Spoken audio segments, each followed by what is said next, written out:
Hey, Terry, where's Terry? We got him.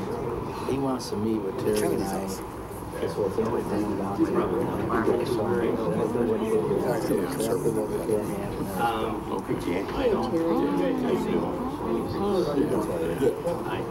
Yeah, I already spoke to you. Don't speak to me too much. No. I'll rub off on it. Thanks, Terry. You want water, Terry? Yes, please. Thank you. Hey, Terry. When you want to get together with our buddy? Watch me. No, watch what you say here, though. What are we going to do? Oh, yeah? That was my nickname sometimes. Sefner called me when I played football. I punched him in the mouth. And he stopped. Oh, Maddie Sefner. You know Maddie, don't you?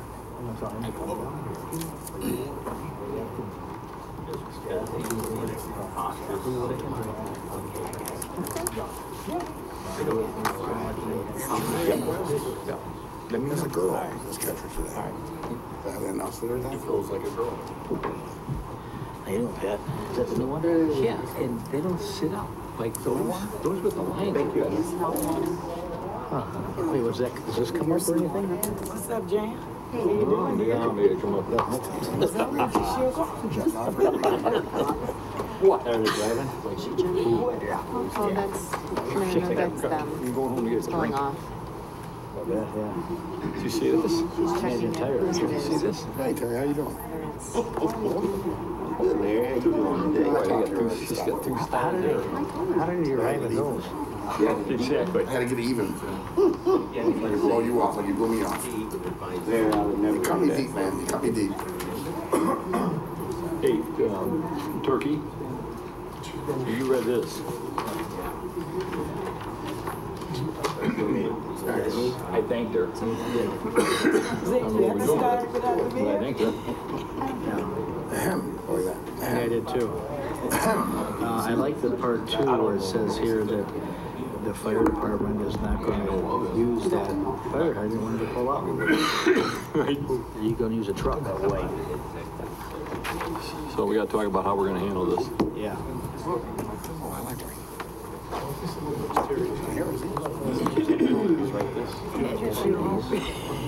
I know. I was just talking about it. You know why? I'd like to call the order the City of Joliet regular meeting of the City Council Tuesday, August the 7th, 2018. Mayor Bob Odenkirk presiding.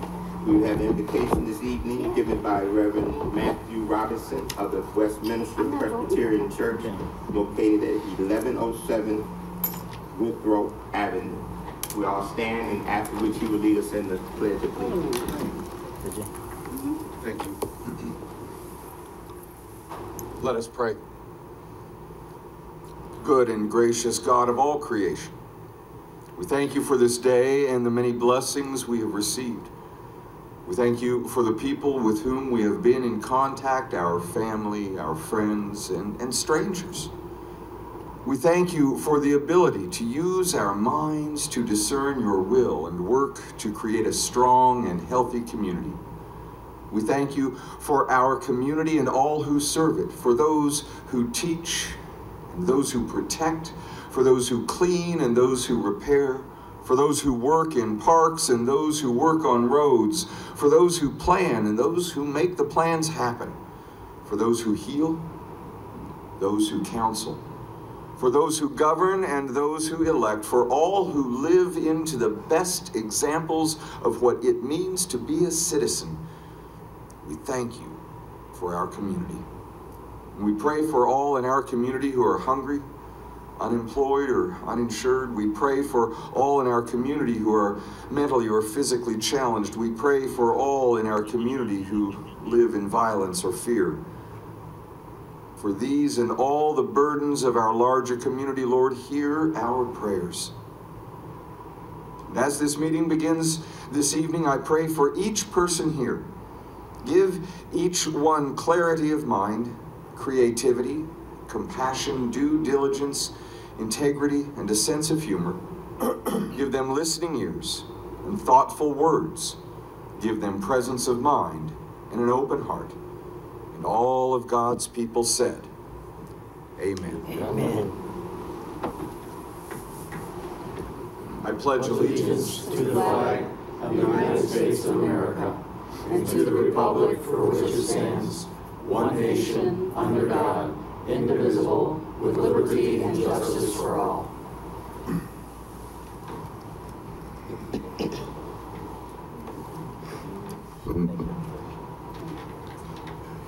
Oh, Peggy did a good job right now.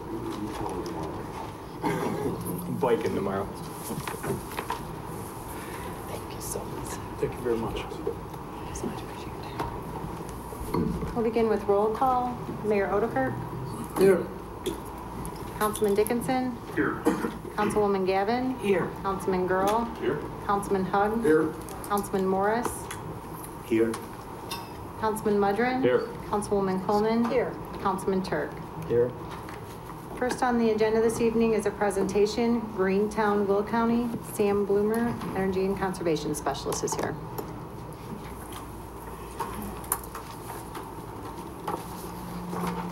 Good evening, Council. Good evening. My name is Sam Bleemer. I am the Energy and Conservation Specialist for Will County.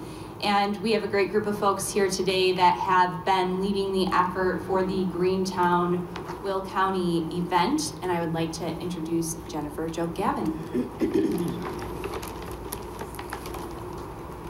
Good evening, everyone. Good evening. I'd like to thank you, Your Honorable Mayor Odekirk, the City Council members, and all the constituents here today. I'm here today on behalf of the Will County Executive Office, Larry Washington Sr., to present to you a few minutes of your time, Greentown of Will County. This is an amazing event that's in partnership with Will County, the City of Joliet, SHMEC, 7 Generations Ahead, and A5 Branding and Digital. I would like to turn it over right now to Gary Cooning from 7 Generations Ahead organization to speak with you further. Thank you, Jennifer, and thank you, Council. We're really thrilled to be here. 7 Generations Ahead is a 17-year-old sustainable communities nonprofit that has worked with A5 Branding and Digital over the last decade or so to produce these conferences and do other things that promote healthy and sustainable communities. So we're just going to kind of walk through a little bit some of our history, what our objectives are for this event, and what it's going to look like. And of course, our end goal is to hope that you're going to be excited enough to participate and share the news with your friends and join us for this event. Let's see if I can. This is not moving forward for me. Whoops. Let me just say, I'll just keep going in the interest of time, that one of the things, the main goal that we try to do is to bring together both the public, thank you, the public and private sectors to be able to work together, learn together, network, plan, take action on strategies that are going to enhance our natural environment, that are going to create economic development opportunities, and then are going to incorporate social equity.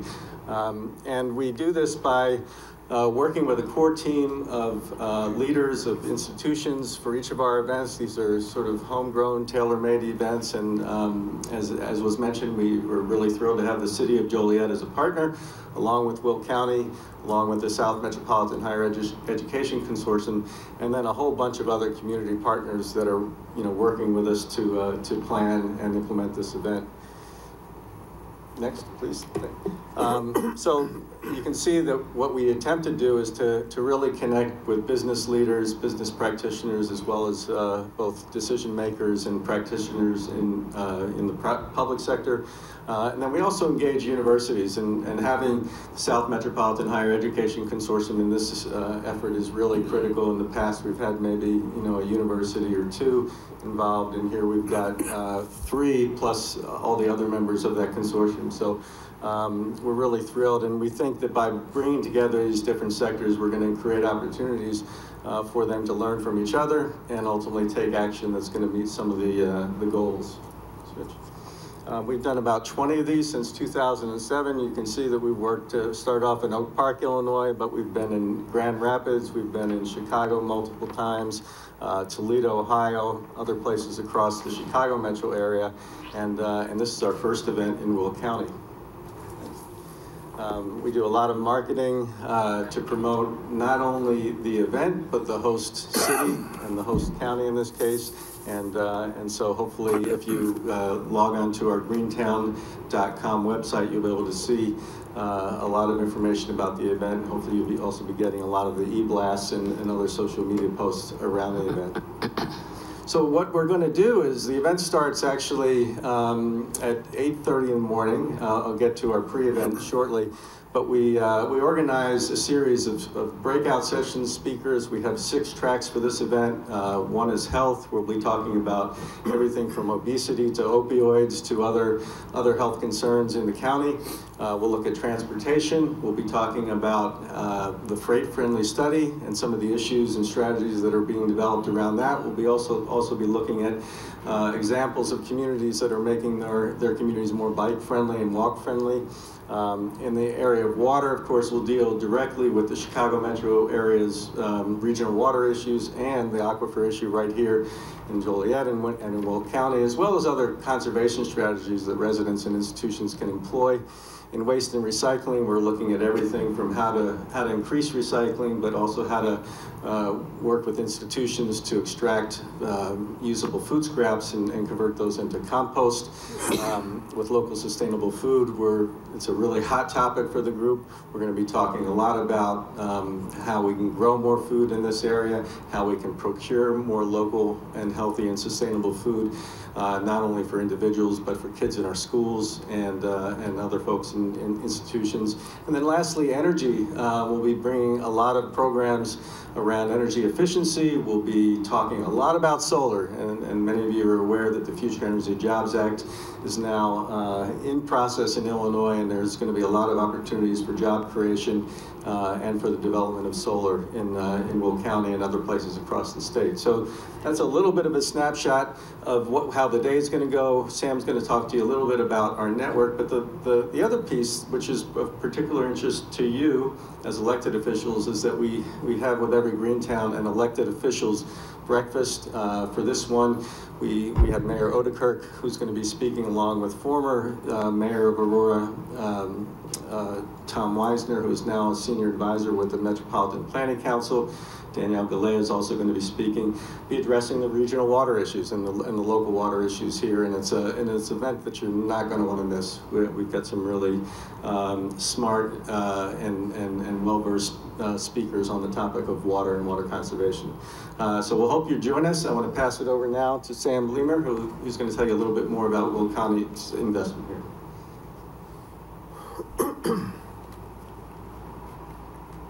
Thank you, Gary. We feel like we're on a game show a little bit, right? We're cycling in and out to talk to you all about this. As elected officials, and I'm representing Will County tonight, I know you all get a lot of asks to attend a lot of events, and the deliverables sometimes end after the event. We go to an event, we get really jazzed, they tell us everything that this is going to do for our community, and then sometimes we lose that momentum or we don't know what next step to take. And we have implemented what's called the Will County Regional Sustainability Network, or WICRSN as we're terming it, and it'll catch on, it'll catch on. And this network really is the deliverable of Greentown. What is your community going to get out of this? And this network is gonna work to connect all the folks that Gary just showed typically attend these types of events, and will allow us to information share, link and leverage resources, because a lot of times what we're finding is there's a lot of great efforts happening in Will County, but there's also a lot of duplication. And we could really combine those efforts across sectors and have the opportunity to talk about issues that plague us all, like the water issue that we've repeated multiple times. So that is truly the deliverable. It will be in the form of events, like forums that will happen quarterly, webinars, opportunities for us to remain in contact with one another and grow a stronger region. So like Gary said, our ask is that you all, which you'll all receive an invitation to the elected officials breakfast, will join us to start that conversation, spend time with your peers, and realize the reality that Greentown is in bringing folks together on all these topics that we're concerned about, that we can work together to really bring to the forefront and just optimize the results. So I have Maria Anna Rafak here from JJC, and she's going to talk a little bit about the university support we've gained for the network and the Greentown event. Mayor, Council, I will once again extend the invitation, but there's a little more information I'll include, that the mayor's breakfast will be hosted by one of our chefs at the Culinary Center, and we'll be featuring local, sustainable, organic, and a special menu for you that our students and our chef is going to put on. So if there wasn't a reason to come before, if you haven't eaten at JJC's Culinary Center. All right, I'm Maria Rafak from Joliet Junior College, and I'm here today because they mentioned the South Metropolitan Higher Education Consortium. It's a consortium of 11 schools from IIT to Kankakee and Joliet out to South Suburban, so 4-year, 2-year public and private.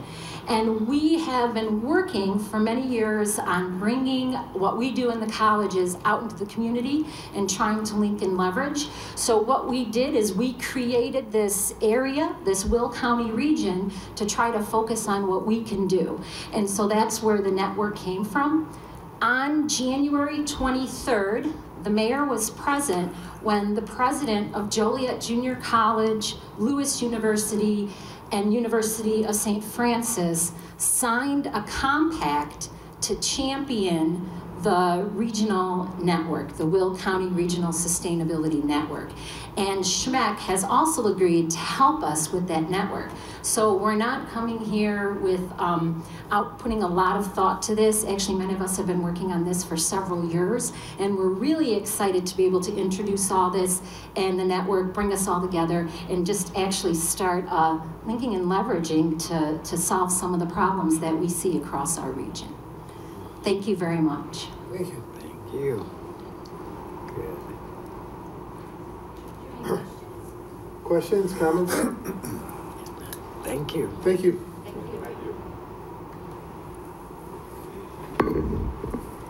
Next on the agenda under Mayor is Mayor Odekirk appointments. Tonight the mayor is recommending the following appointments to the Environmental and Refuse Commission. Wayne Horn will be replacing Sandy Giretti and John Hertko. Mayor? Yes. As we spoke earlier, I would like to hold off on voting for Mr. Horn because I just saw him Friday evening and he said he no longer had time to be on the Vietnam committee because he was very busy. So I was wondering if he's going to have enough time to commit to this environmental commission so we can talk to him. Well, I did speak to him and he was excited about the appointment, so I'm not sure. That's not what he indicated to me. So what about the Vietnam committee? I didn't ask him about that. I know. It's a non-issue right now. I mean, we're supposed to do 3 events a year, and we haven't done anything for over a year. Okay, I'll follow up with him. He's not here tonight. I'll follow up with him. Okay.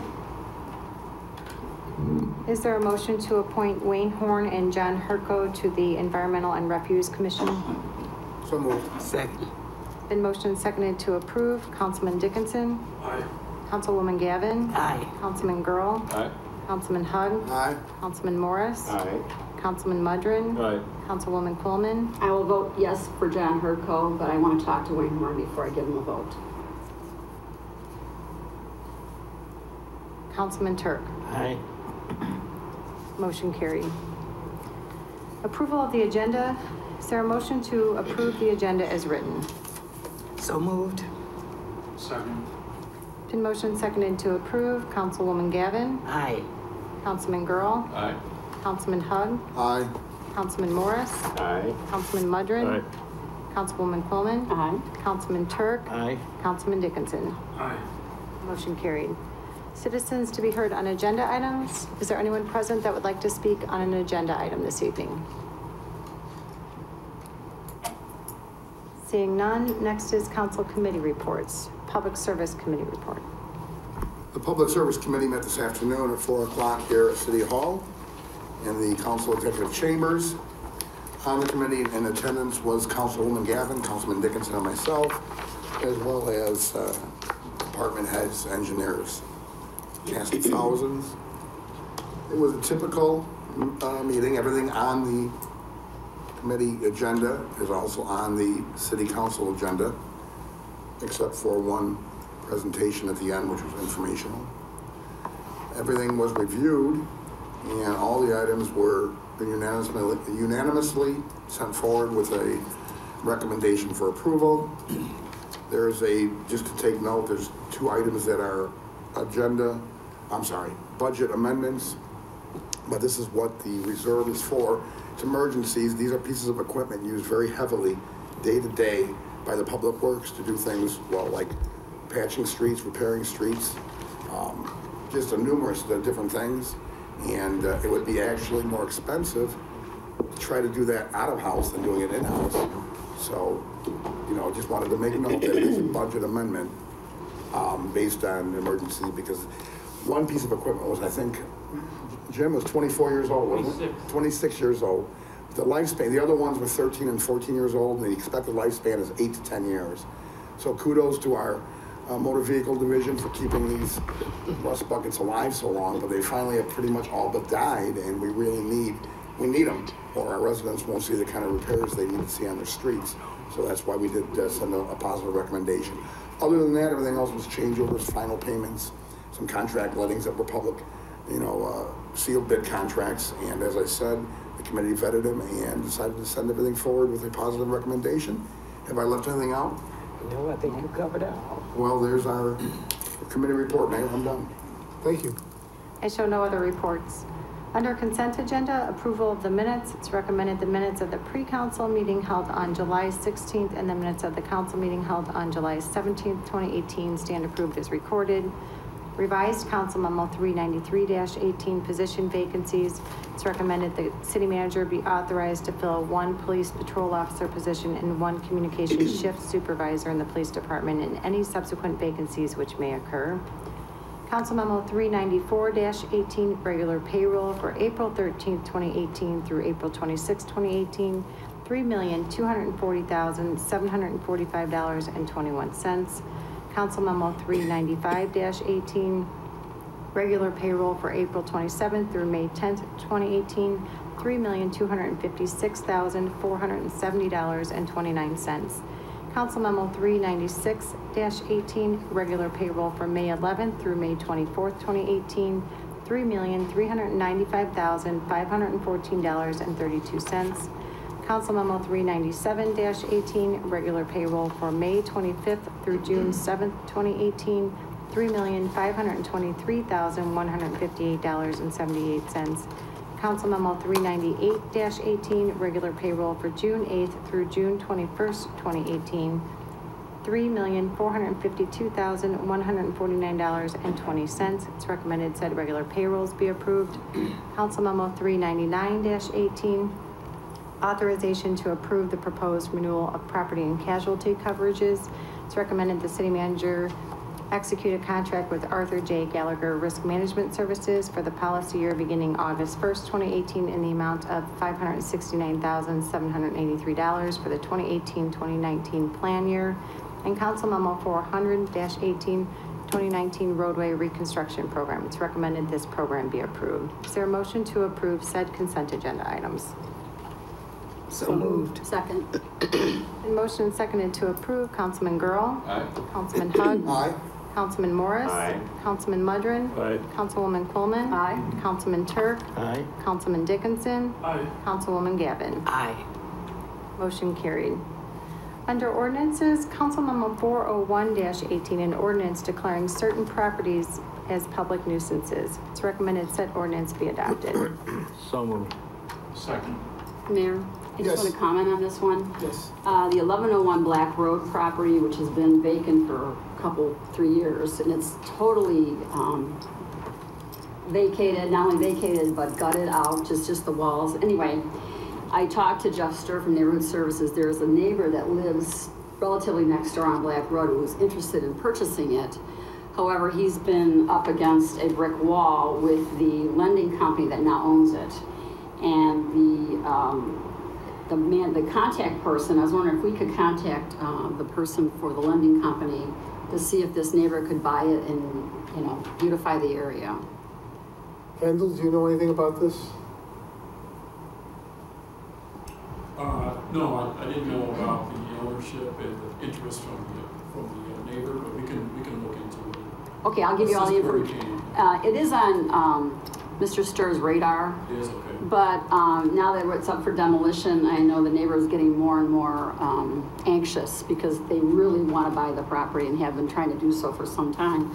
The lending company, of course, wants the full mortgage price, but there's nothing but a shell there, and the windows are open up top, and I know that the city did board up the whole bottom of it. So I was just wondering if we can help this neighbor acquire the property.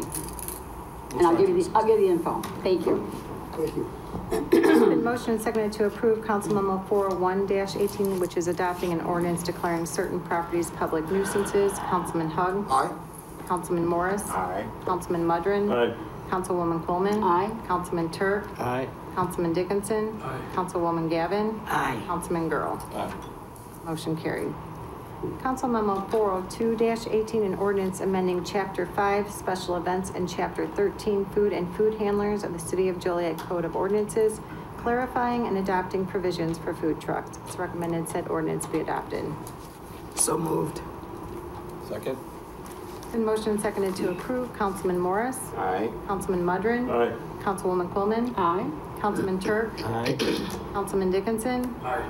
Councilwoman Gavin. Aye. Councilman Girl. Aye.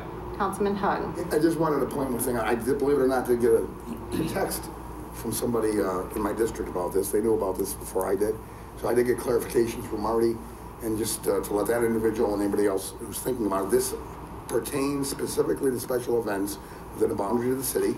It's still not allowed on city streets. And Marty, if I heard you correctly when we talked about it, we have no control over private property. Correct. So this is just for special events, and there you go, Mr. Constituent. He did contact me, so I'll vote aye. Motion carried. Council Memo 403-18, an ordinance amending the 2018 annual budget for the City of Joliet, and request for authorization to purchase one case 721 GXR wheel loader in the amount of $209,900 to McCann. It's recommended said ordinance be adopted. So moved. Second. Been motioned and seconded to approve. Councilman Mudrin. Aye. Councilwoman Coleman. Aye. Councilman Turk. Aye. Councilman Dickinson. Aye. Councilwoman Gavin. Aye. Councilman Girl. Aye. Councilman Hug. Aye. Councilman Morris. Aye. Motion carried. Council Memo 404-18 is an ordinance amending the 2018 annual budget for the City of Joliet and request authorization to purchase two case SV340 skid steer loaders in the amount of $161,920 to Patton Industries CAT. It's recommended said ordinance be adopted. So moved. Second. It's been motioned and seconded to approve. Councilwoman Coleman. Aye. Councilman Turk. Aye. Councilman Dickinson. Aye. Councilwoman Gavin. Aye. Councilman Girl. Aye. Councilman Hug. Aye. Councilman Morris. Aye. Councilman Mudrin. Aye. Motion carried. Under resolutions, Council Memo 405-18 is a resolution authorizing the release of executive session minutes. It's recommended said resolution be adopted. So moved. Second. Been motioned and seconded to approve. Councilman Turk. Aye. Councilman Dickinson. Aye. Councilwoman Gavin. Aye. Councilman Girl. Aye. Councilman Hug. Aye. Councilman Morris. Aye. Councilman Mudrin. Aye. Councilwoman Coleman. Aye. Motion carried. Council Memo 406-18 is a resolution approving a TIF development agreement with Historic Louis Joliet Apartments LLC, 22 East Clinton Street. It's recommended said resolution be adopted. So moved. Second. It's been motioned and seconded to approve. Councilman Dickinson. Aye. Councilwoman Gavin. Aye. Councilman Girl. Aye. Councilman Hug. Aye. Councilman Morris. Aye. Councilman Mudrin. Aye. Councilwoman Coleman. Aye. Councilman Turk. Aye. Motion carried. Mike, I know you're here. You invited me and Councilman Hug to do a quick tour of the properties like about a year ago. Could you give us a quick update of where you are over there? And I'll say the work that you were doing was really, really impressive. No, thank you. Yes, Are you yes. referring to the Harbor or tonight's discussion on the TIF on the Well, Lewis? tonight's, yeah. Tonight's with the Lewis Joliet. What you intend to do on that property? Introduce my associate on Lewis Joliet. This is Dennis Malucci. Dennis and I work for Dell Technologies together. Dennis is my dedicated engineers who are a team, so we work together. And Dennis has a very acute attention to detail, so listening to that discussion last night, guys, there's a lot of paperwork involved that goes into HUD and IDA. There's inspections with HUD and IDA. There's audits that occur, and then there's re-audits that occur by certified auditors. That it's basically everything is double audited that we do. You know, we have our reserves. So basically, we acquired the property in December 20th of last year. Together, the process took about 14 months to do. The property was, I would say, you know, it had been in that at that similar state. It had been a 15-year life, where a lot of the things have been, you know, worn out and whatnot. We've got a very, I would say, a good, strong. We acquired it. It had about a 30% vacancy rate. I think we had 17 units out of 61 units. So Jack Zaremba, out of the Rialto 2 building, he came out, moved over, and took our only retail space. The property is literally designated by HUD. It can only have one retail space. Jack rented that. We were able to fill nearly all the apartments in the last 6 months. We worked really hard on that. Incurred the ComEd power outage. I'm sure you all heard about that. We took about $10,000 or $12,000 in damage that was uninsurable. That was a little bit of a setback, and then we've had various bedbug challenges that we inherited with the property, and we've been working really hard with the tenants to overcome that. But our plans on this is to basically reinvigorate the project with these funds, and as the Economic Committee knows very well, the objective in this development agreement is, it's the agreement, it's not an objective, it's the agreement we've made, is that we are to not renew the property with HUD. So just as you heard this proposal last night for Evergreen Terrace, and these folks can go out and get more tax credits and re-obligate the city to 30 more years of an income tiered property. The purpose of this development agreement is we will be bound to not go do that, to reinvigorate the property. We're invigorating the property with TIP funds. This sunsets in 14 or 15 years, and at that point it all becomes market rate. We're signing on to that we're promising to do that. So we're making good progress cleaning up the property, and we're working really hard. Excellent. Thank you, Mayor. Mayor, I just wanted to point out that, Mr. Petrie, I think the members of the Economic Development Committee really has shown a commitment to downtown, which is, good to see, because we need that. This is the second or third project? This will be number 4 with the Barber Building considered 2. Okay. And not only that, but it furthers the downtown plan, which talked about residential units in downtown Joliet. This is going to be another one, so thank you. I've invested my life savings in downtown, and I believe in it, and we'll continue to see new things. Thank you. Thank you Mike, very much thank you for all you do. Council Memo 407-18 is a resolution appropriating funds for the Marion Street, York Avenue Roadway Improvements Project 2017 in the amount of $4,268.50 to PT Farrow Construction Company. It's recommended said resolution be adopted. So moved. Second. It's been motioned and seconded to approve. Councilwoman Gavin. Aye. Councilman Girl. Aye. Councilman Hug. Aye. Councilman Morris. Aye. Councilman Mudrin. Aye. Councilwoman Coleman. Aye. Councilman Turk. Aye. Councilman Dickinson. Aye. Motion carried. Council Memo 408-18 is a resolution appropriating funds for the Smith Avenue Center Street to Broadway Street Roadway Improvements Project 2018 in the amount of $308,004.98 to PT Farrow Construction Company. It's recommended said resolution be adopted. So moved. Second. Motion seconded to approve. Councilman Girl. Aye. Councilman Hug. Aye. Councilman Morris. Aye. Councilman Mudrin. Aye.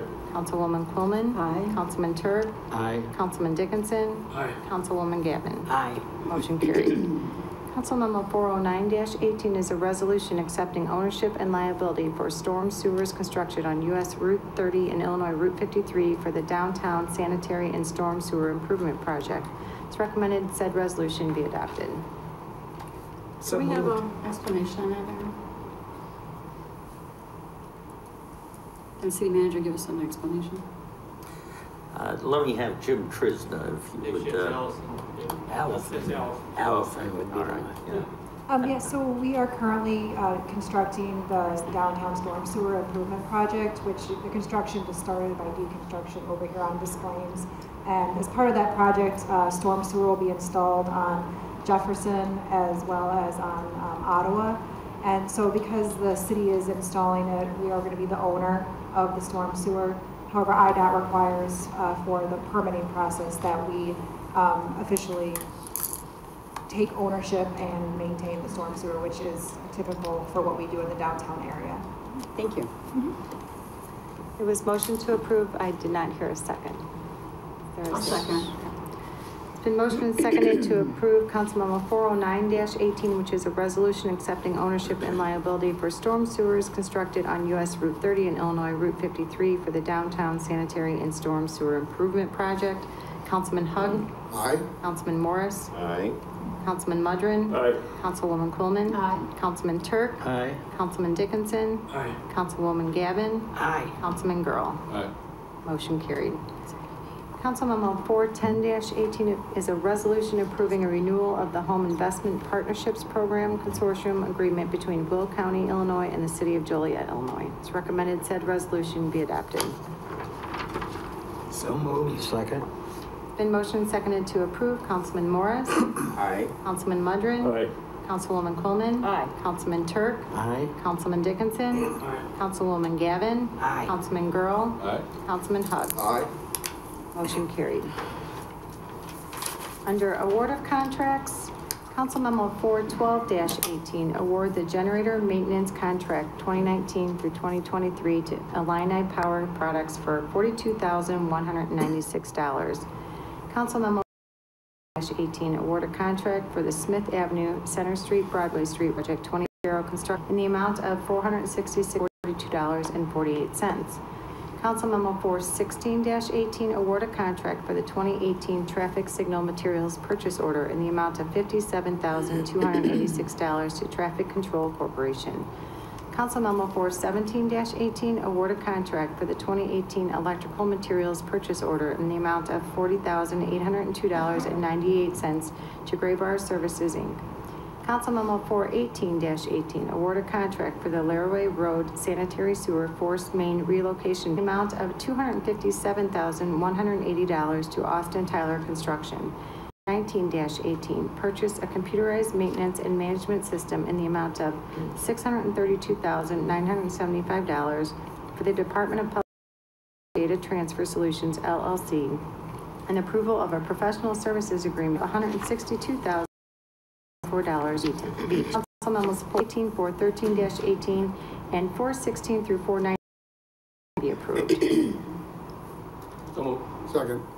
Been motion seconded to approve. Councilman Mudrin. Aye. Councilwoman Coleman. Aye. Councilman Turk. Aye. Councilman Dickinson. Aye. Councilwoman Gavin. Aye. Councilman Girl. Aye. Councilman Hug. Aye. Councilman Morris. Aye. Motion carried. Amendments, change orders, and payments. Council Memo 421-18, approve change order number 2 in the amount of $7,653.31 for water and sewer termination, and payout request number 3 and final in the amount of $7,653.31 to Alliance Demolition Service, Inc. for the demolition of 121 North Chicago Street. Council Memo 422-18, approve change order number 6 in the amount of $3,268.50 and payment request number 6 and final in the amount of $11,489.57 for the Marion Street, York Avenue Roadway Improvement Project 2017 to PT Farrow Construction Company. Council Memo 423-18, approve change order number 7 in the amount of $1,175 and payment request number 15 and final in the amount of $1,175 for the 2016 electrical maintenance assistance contract to Van Mack Electric Company. Council Memo 424-18, approve amendment number 2 in the amount of $87,243 to the professional services agreement for the East Side Wastewater Treatment Plant Phosphorus Removal and Sludge Handling Improvements Project to Donahue and Associates, Inc. And Council Memo 425-18, approved change order number 1 in the amount of $58,559 and payment request number 2 and final in the amount of $118,678.80 for the Washington Street Stream Bank Stabilization Project to Stiff Brothers Excavating, Inc. It's recommended Council Memos 421-18 through 425-18 be approved. So moved. Second. In motion, Councilwoman Coleman. Aye. Councilman Turk. Aye. Councilman Dickinson. Councilwoman Gavin. Aye. Councilman Girl. Aye. Councilman Hug. Aye. Councilman Morris. Aye. Councilman Mudrin. Aye. Motion carried. Next is the city manager's report. Two items. First off, Councilman Hug, you asked about when was the last time the insurance coverage had been put out for bid, and Mr. Gadati informed me tonight that that last took place in 2012. So we just wanted to report back on that question you asked last night. Thank you. Second, just to give you an update, the Illinois Department of Transportation has indicated verbally and in writing that they intend to get a contract for the $200,000 grant that the city requested through working in cooperation with Will County for the Joliet Intermodal Transportation Master Plan. Will County, who took the lead on this, is waiting for the contract to be sent and issued, but city staff, county staff are getting together next week to begin work on the actual scope of work for this project, and we'll bring that back to you for both entities. But it was a positive information we heard on that grant application, so they are definitely moving on a very fast-paced basis, and we hope to do the same on the scope of work, so that sometime in the next couple of months for that project and study to move forward. You might recall there was a 50,000 local match that'll be split half and half between Will County and the city of Joliet. So that's all I have to report on tonight. Next is new business not for final action or recommendation. I have nothing. I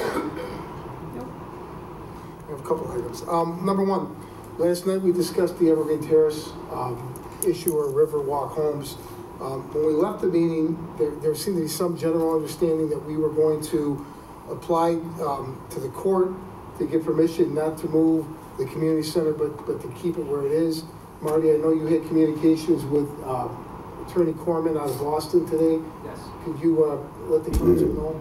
Sure. It's not as simple as going before the judge and asking. It was part of the settlement agreement, meaning HUD and the United States government, as well as the judge, will need to sign off on it. So it's not as easy as we might be thought to believe. So we're gonna take a second, evaluate it and take a look at it. So.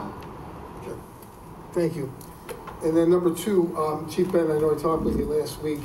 A couple months ago, I talked about you investigating the idea of placing Joliet police officers inside our schools. Currently we have them inside the high schools. Could you give us some type of update of where you're at with this? Yeah, sure. As we talked, Mayor, I'd like to give you an overview of what we do as a police department to help ensure school safety, and then share what it would cost to expand on that, if that's all right. Sure. As you know, over the next few weeks, our students will be heading back to school. I know that there's a lot of parents and students that are concerned about the safety of their kids, but I want to share that it's not only the birth of students, it's also the police department, the school administrators, as well as our community leaders. We all hate the thought of any violence occurring in our schools, but we know nationwide that it is a reality. We hate to think that would happen here, but we have an obligation as a police department to prepare as best as possible in the event that it were to happen. The Joliet Police Department has a long tradition of preparing tactically for any such issues. We have a long history of preparing for active shooter response in our schools. We train every single police officer to go through realistic scenarios. In fact, we have it scheduled coming up here again this fall to do an in-service training, full day of training of real-life practical shooting with simulated ammunition. We have role players. We try to make it as realistic of an environment as possible, and we do that every couple of years to make sure that our officers are prepared in the event of a situation will occur. The FBI recently released a report that throughout 2016 and 2017, there were 50 documented active shooter incidents. 7 of these occurred in educational environments, 2 in our grade schools, elementary schools, 1 in a junior high and 4 in high schools. Of those 50 incidents, 14 ended with the exchange of gunfire between shooters and law enforcement. So having trained police officers armed and ready to respond has proven critical in many of these situations. Likewise, 13 law enforcement officers were killed throughout those altercations, and another 20 were wounded. So we train our officers, we equip them. Our officers have level 4 vests, which the council approved last year, so they have the ability to go in and feel prepared. They have patrol rifle training, and those are assigned throughout patrol. So we've given them tactical training, we've given them the equipment, and while we do our part, the school has been doing their part as well as the legislature, to make sure that we work close together. Excuse me. As you may be aware, there is a state law that mandates that we conduct lockdown drills in partnership with all the schools throughout the state. So in Joliet, we partner with every school at least once by law, but twice by choice, and often more times than that. We'll go in and we'll do surprise inspections. We have a very close relationship with all of our school administrators. You heard Dr. Rouse here last night from District 86. Dr. McCarthy from JT High Schools. We have Dr. Averill from Plainfield Schools. We have a regular conversation with our school administrators to make sure that our policies and procedures are understood by their staff, and likewise that we know any changes in their procedures. So we network regularly with our school leaders to make sure that we are on the best footing possible to be prepared in the event that a situation were to occur there.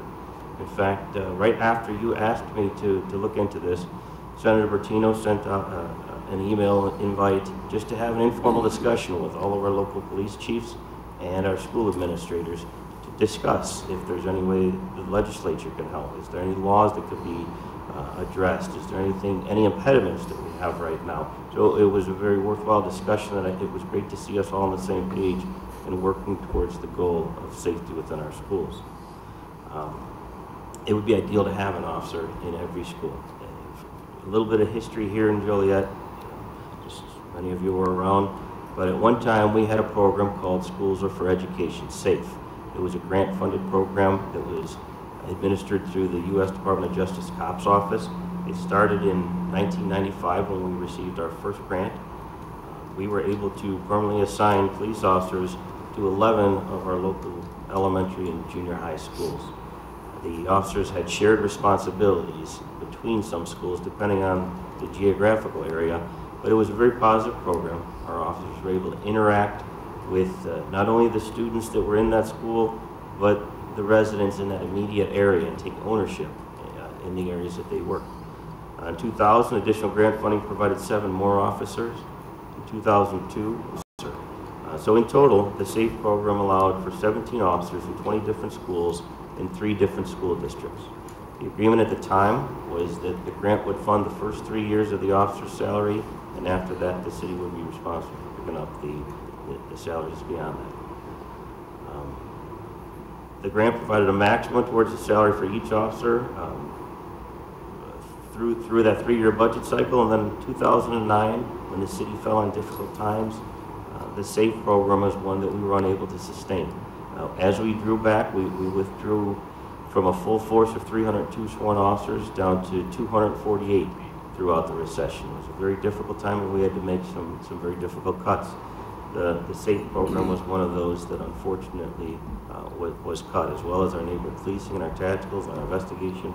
We shrank back in order to still provide our basic patrol services and try to do so at the highest level possible. But some of these areas were compromised, the SAFE program being one of them. I will say that throughout that time, though, we were able to sustain our presence in the high schools. As you're probably aware, the high schools have a bigger threat ratio based on some of the age of the students and their potential for violence. So we were able to maintain a school liaison officer position at our 4 high schools, Joliet Central, Joliet West, Plainfield South, and the Joliet Alternate School. These officers have played a critical role in in maintaining those partnerships and maintaining the safety in our schools at that age. But again, it was only at the high school level and not at the grade school level. So I did some research, and I had my staff assist me in looking into what it would take to accommodate your request and looking at putting officers in every school in the city. We have 5 high schools. We have 40 elementary and middle schools. That would equate to 45 individual officers, an approximate salary of a salary with benefits, approximate cost of about $117,000 per officer, coming out to approximately $5.26 million a year. In addition to the officers, you would need supervision, however. So 6 sergeants at approximate cost of $151,000, including benefits. Total cost of $970,000 for the sergeants, and then a lieutenant to oversee based on span of control at approximately $162,000 a year. So in total, if we were to provide a staff of 52 officers overseeing all of our schools in Joliet, you're looking at an approximate cost of roughly $6.3 million per year. Okay, thank you. Thanks for the detail. David, I think at this point now we need to reach out to the school districts and see who's interested, because obviously there will be cost sharing. It's not all going to be borne by the city of Joliet. But again, I know we're treading on new ground, but I think we need to explore it. Like I said a couple months ago, I don't want something horrible to happen and then the city react to it. I want to be proactive. So if we can, in the next couple of weeks, reach out to the school districts. Chief, maybe you could be involved. You have some research here, and find out who's interested, who's not, and whether we can work something out to make this happen. And we have been looking for grants on a regular basis too, both from the police side and from the school district side too. It's just, unfortunately, there isn't much out there. Staff. Thank you. We'll follow through. Okay, thank you. That's all I have. Next is public comments. Is there anyone present that would like to speak under public comments this evening?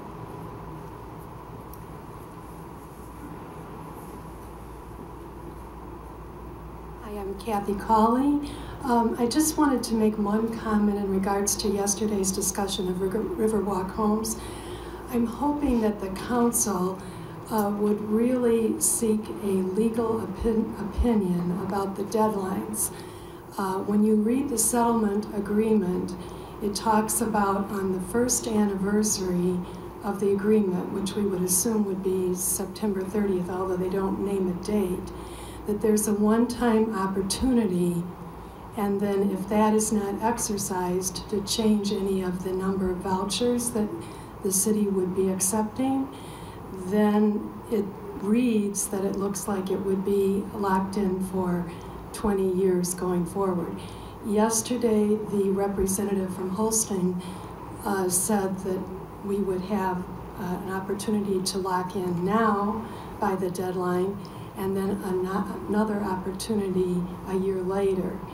And I would just hope that the council would get clarity on that to make sure that there isn't an error, that something could be locked in mistakenly. And I know that she said several times yesterday, I'm not an attorney, and I would hope that the city would really get clarity. There's another issue in the settlement agreement that said if any vouchers are not renewed, those residents would need 1 year notification. So then it's not clear in that settlement agreement, when does the 1 year start? And would that have to be a year back before the renewal? So I would just hope that before any decision is made, that a legal opinion from the city, not just taking Holstein's word, would be advisable. And then secondly, there was another proposal that was presented. I think it's going to be going before the city, and I hope that that alternative proposal would also be given equal opportunity for thought. Thank you. Yes. Yes. We did just that already at 2:59 p.m. An inquiry was sent. Okay. Already done. Hey, David, did you get a copy of that other proposal that was mentioned last night? I believe Ken Mahelite got a hold of that, but okay. I'll verify that in the morning. Thank you. Is there anyone else that would like to speak?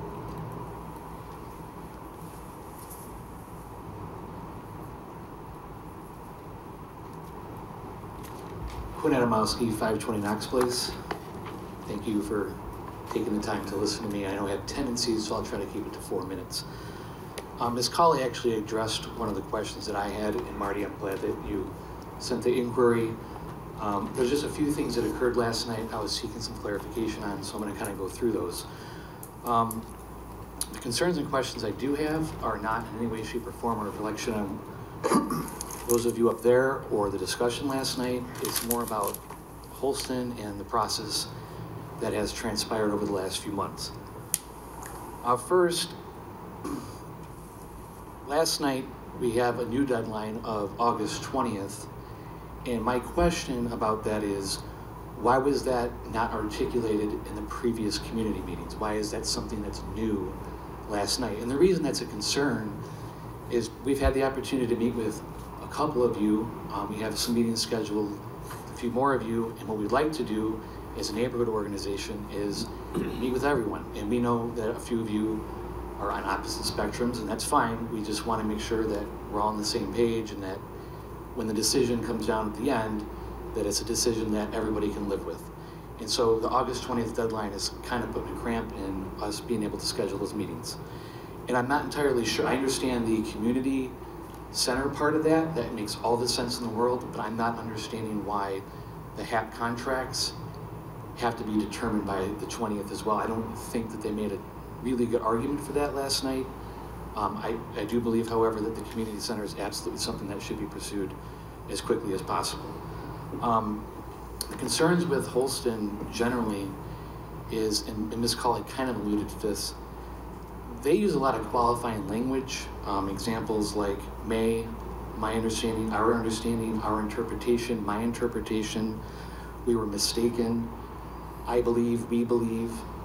And in fact, last night, they actually disagreed here at the podium. And so I'm not saying that they're doing anything untoward. The issue that I have is that when you're talking about a settlement agreement, it's essentially a contract, you need absolute language, not qualifying language, to discuss these things. And I hope that Marty gets some answers regarding that. So my hope is that when Marty gets the answers, we can find out, and the city can let us know that unequivocally the going with the HAP contracts does not lock us down to anything prior to 2019. Because ultimately, I think for everybody involved, if we had an additional year or additional months, depending on what you guys felt was proper, I think that over the course of time, we may be able to find some different proposals that make a lot more sense. And I say that because I don't know that anybody's pleased with the contracts, or not the contracts, but the plans that have been presented. And to me, if you're going to create a plan, you should have consistent metrics across each plan. They don't. They change the way in which those can be interpreted. So any true proposals should start with a set of principles, and with that set of principles, then you should develop plans accordingly.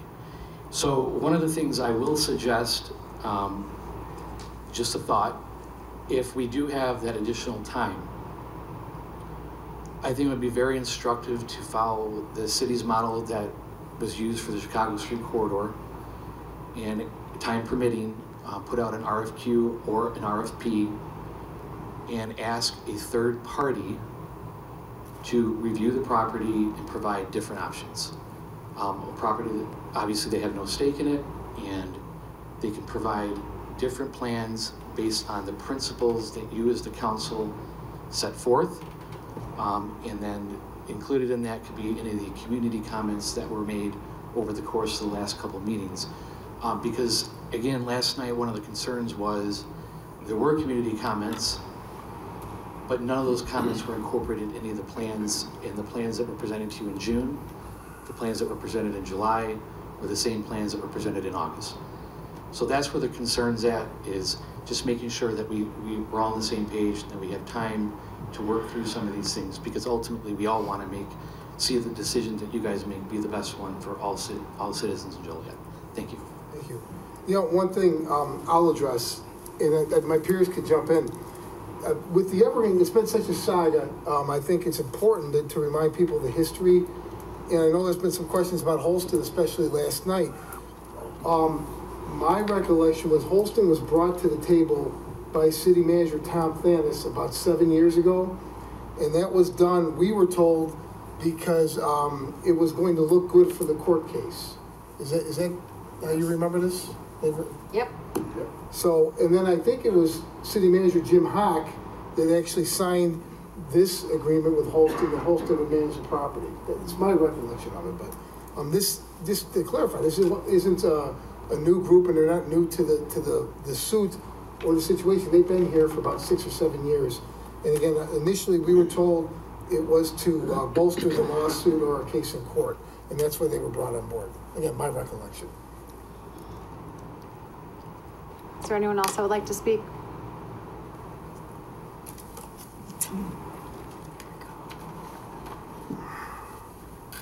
Good evening, everybody. Ernest Cram, concerned citizen and resident of Joliet. Can you give your address, please, sir? I live on the west side of Joliet. I prefer not to give my address, but I do live in Joliet. Okay. But of course, anybody can find that online.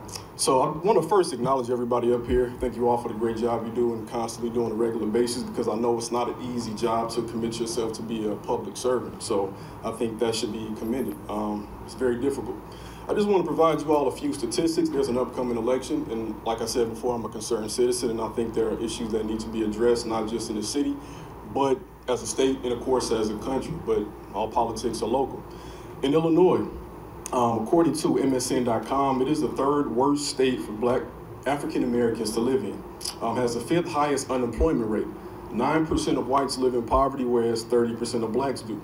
The Chicago metropolitan area ranks as the 4th worst place in the country, not Illinois, for African Americans to live in. The average unemployment rate is about 18%, where it's about 7% for other groups.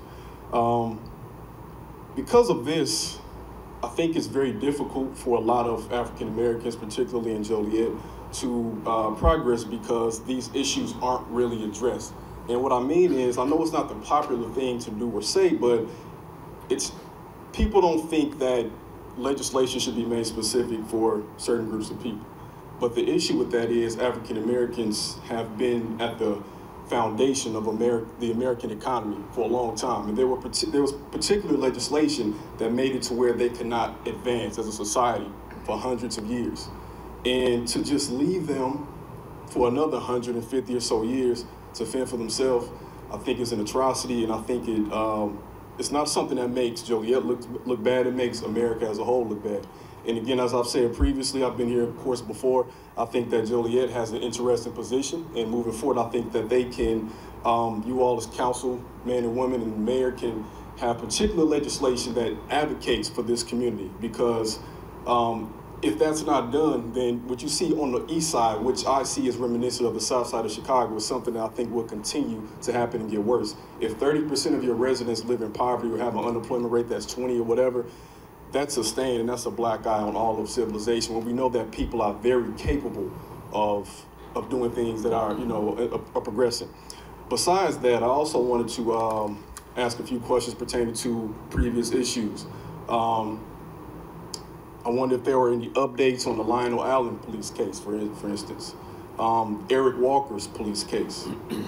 The July 13th police incident.